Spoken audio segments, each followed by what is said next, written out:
सभी मित्रों को नमस्कार।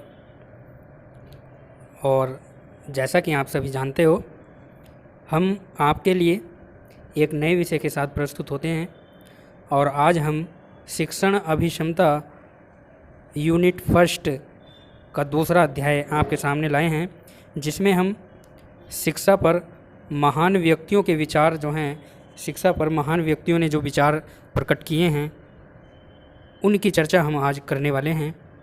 तो शिक्षा पर महान व्यक्तियों के विचार, तो स्वामी विवेकानंद ने जो शिक्षा के बारे में कहा है, तो वह शिक्षा मनुष्य में पहले से ही विराजमान पूर्णता का अभिभाव है। यानी शिक्षा मनुष्य में पहले से ही विराजमान रहती है शिक्षा, बस उसको पहचानने की ज़रूरत है हमको। तो इसलिए स्वामी विवेकानंद जी ने कहा है कि शिक्षा मनुष्य में पहले से ही विराजमान पूर्णता का आविर्भाव है। यानी उसको हम पहचान नहीं पाते, ठीक है। अगर उसको पहचान ले तो हर मनुष्य में पहले से ही शिक्षा के वह गुण विराजमान होते हैं, उनको पहचानने की ज़रूरत होती है।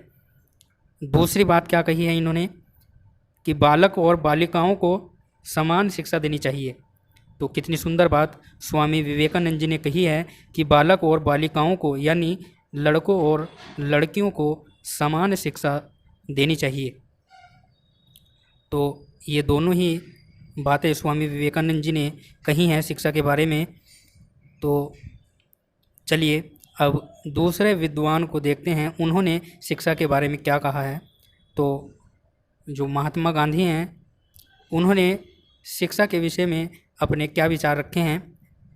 तो शिक्षा से मेरा अभिप्राय बालक तथा मानव के शरीर व मस्तिष्क तथा मन की सर्वोच्चतम शक्तियों के सम्यक रूप के विकास से है।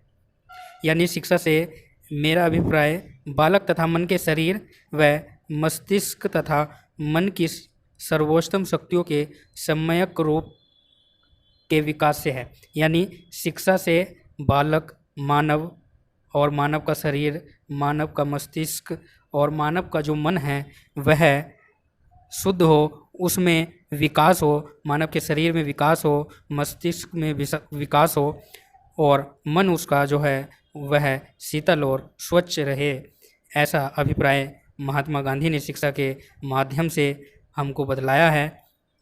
तो महात्मा गांधी का यह मानना है कि शिक्षा कैसी होनी चाहिए, जो बालक के शरीर का विकास करे, मस्तिष्क का विकास करे और मन की सर्वोच्च शक्तियों का विकास शिक्षा करे। ऐसी शिक्षा होनी चाहिए। और दूसरा विचार में क्या कहा है कि मेरे विचार से मानव को मानव बनाना ही अत्यंत महत्वपूर्ण शिक्षा मात्र आत्मोन्नति के लिए होती है। यानी महात्मा गांधी जी ने कहा है कि मेरे विचार से मानव को मानव बनाना ही अत्यंत महत्वपूर्ण कार्य है शिक्षा का।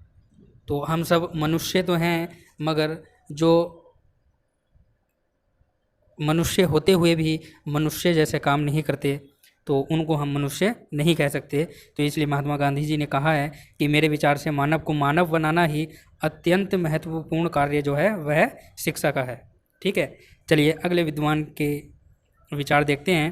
तो डॉक्टर सर्वपल्ली राधाकृष्णन ने कहा है, तीसरा डॉक्टर सर्वपल्ली राधाकृष्णन, तो इन्होंने क्या कहा है शिक्षा के बारे में कि वह शिक्षक नहीं जो विद्यार्थी के दिमाग में तथ्यों को जबरन ठूसे। यानी वह शिक्षक नहीं हो सकता जो ज़बरदस्ती या जबरन विद्यार्थी को या विद्यार्थी के दिमाग में तथ्यों को जबरन ठूसे, बल्कि वास्तविक शिक्षक वह है जो उसे आने वाले कल की चुनौतियों के लिए तैयार करे। तो यह बहुत ही महत्वपूर्ण है, परीक्षा में पूछा जा सकता है।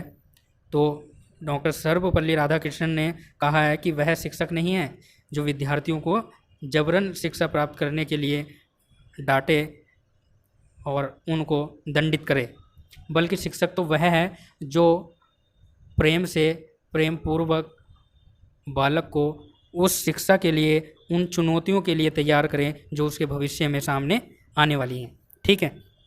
नंबर 4 देखेंगे, नेल्सन मंडेला। तो नेल्सन मंडेला ने क्या कहा है कि ज्ञान वह सबसे शक्तिशाली हथियार है जिससे आप पूरी दुनिया बदल सकते हैं। तो यह बिंदु भी बहुत महत्वपूर्ण है। तो नेल्सन मंडेला ने कहा है कि ज्ञान वह सबसे शक्तिशाली हथियार है जिससे आप पूरी दुनिया को बदल सकते हो।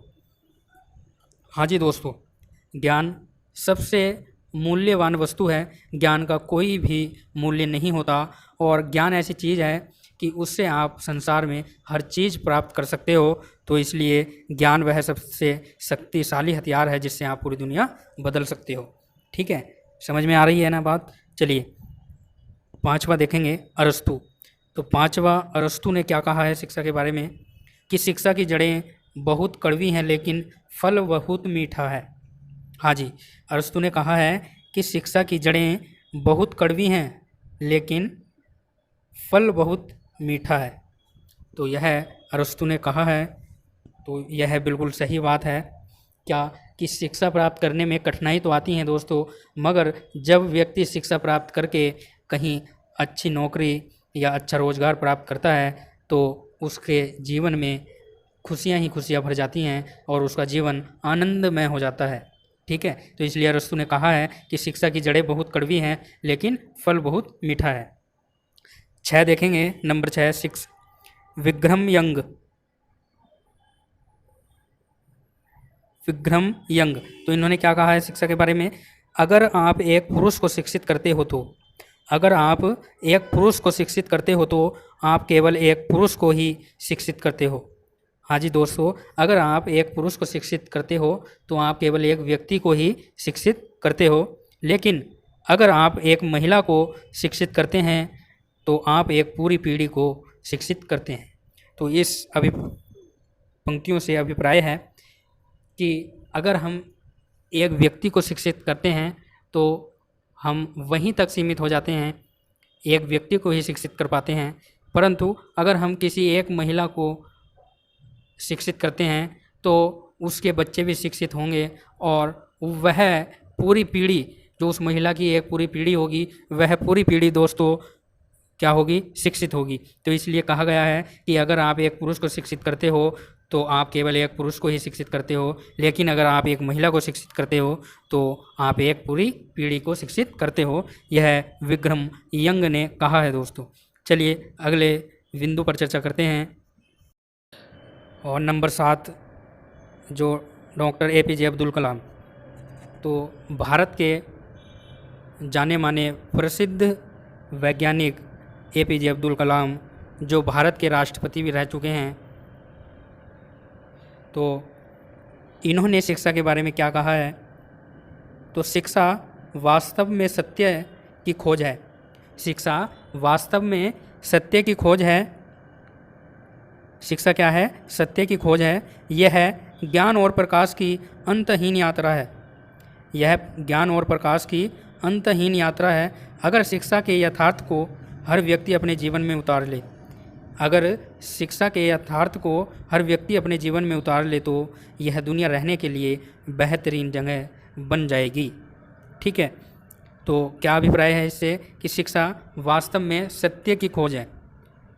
शिक्षा कोई झूठी पद्धति नहीं है, शिक्षा एक सत्य है जिसको हम नकार नहीं सकते। और यह ज्ञान और प्रकाश की अंतहीन यात्रा है, यानी यह ज्ञान और प्रकाश की अंतहीन यात्रा है, यानी जितना हम ज्ञान प्राप्त करेंगे तो हमारा ज्ञान बढ़ता ही चला जाएगा, बढ़ता ही चला जाएगा। और जैसे सूरज की किरणें सुबह सुबह निकलती हैं और प्रकाश धीरे धीरे धीरे धीरे बढ़ता ही चला जाता है, तो इसी प्रकार यह ज्ञान और प्रकाश की अंतहीन यात्रा है। यह कभी समाप्त नहीं होती, जीवन भर हम कुछ न कुछ सीखते रहते हैं। चलिए आगे देखेंगे। अगर शिक्षा के यथार्थ को हर व्यक्ति अपने जीवन में उतार ले तो यह दुनिया रहने के लिए बेहतरीन जगह बन जाएगी। हाँ जी दोस्तों, अगर सभी व्यक्ति शिक्षा को अपने जीवन में उतार लें और शिक्षा प्राप्त कर लें तो उनके लिए यह जो पृथ्वी है, यह जो दुनिया है, वह एक बहुत ही सुंदर जगह बन जाएगी, आनंदमय हो जाएंगे वह उस ज्ञान को प्राप्त करके, और वह सब कुछ हासिल कर लेंगे दोस्तों इस ज्ञान की वजह से। तो अब एक बार और देख लेते हैं कि जो APJ अब्दुल कलाम हैं, उन्होंने कहा है कि शिक्षा वास्तव में सत्य की खोज है और यह ज्ञान और प्रकाश की अंतहीन यात्रा है।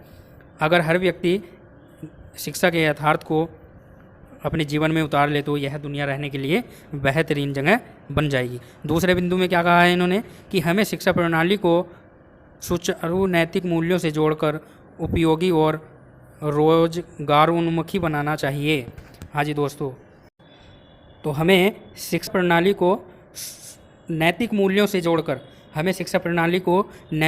से जोड़कर उपयोगी और रोजगार उन्मुखी बनाना चाहिए। तो जब हम शिक्षा प्राप्त करेंगे तो नैतिक मूल्यों का विकास होगा और हमको रोजगार मिलेगा, रोजगार की हमको कमी नहीं होगी। चलिए अगले बिंदु पर चर्चा करते हैं, और नंबर 8 है डॉक्टर सर्वपल्ली राधाकृष्णन। तो इन्होंने क्या कहा है, पीछे भी इन्होंने शिक्षा के विषय में कहा था, और एक बार फिर हम इनका अध्ययन कर लेते हैं जो इन्होंने दूसरी बात कही है शिक्षा के बारे में। तो क्या कहा है इन्होंने कि शिक्षा का परिणाम मुक्त रचनात्मक व्यक्ति होना चाहिए, यानी शिक्षा का परिणाम मुक्त रचनात्मक व्यक्ति होना चाहिए जो ऐतिहासिक परिस्थितियों और प्राकृतिक आपदाओं के विरुद्ध लड़ सके। हाँ जी दोस्तों, शिक्षा का परिणाम जो है वह मुक्त रचनात्मक व्यक्ति होना चाहिए, यानी व्यक्ति को स्वतंत्र भी होना चाहिए जो ऐतिहासिक और परिस्थितियों और प्राकृतिक आपदाओं का सामना कर सके, उनके विरुद्ध लड़ सके। ऐसा तैयार करना जो है वह शिक्षा का उद्देश्य होना चाहिए, और शिक्षा ऐसी होनी चाहिए जो व्यक्ति में ऐसे गुण का विकास करे जो ऐतिहासिक परिस्थितियों से, प्राकृतिक आपदाओं के विरुद्ध लड़ सके। ठीक है, 9वां देखेंगे। 9वां जो बिंदु है रविंद्रनाथ टैगोर। तो इन्होंने कहा है कि शिक्षा प्राकृतिक और सौंदर्य से दूर न हो। हाँ जी, तो शिक्षा प्राकृतिक और संदर्भ से दूर न हो, शिक्षा प्राकृतिक और संदर्भ से दूर न हो। ठीक है, तो शिक्षा में प्राकृतिक भी होनी चाहिए, प्राकृतिक का ज्ञान होना चाहिए, तो ऐसा रविंद्रनाथ टैगोर ने कहा है।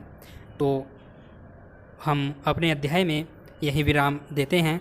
तो हमने जो चर्चा की है वह शिक्षा पर महान व्यक्तियों के जो विचार हैं वह आपके साथ साझा किए हैं। तो आशा करता हूँ कि आपको हमारी वीडियो अच्छी लगी होगी।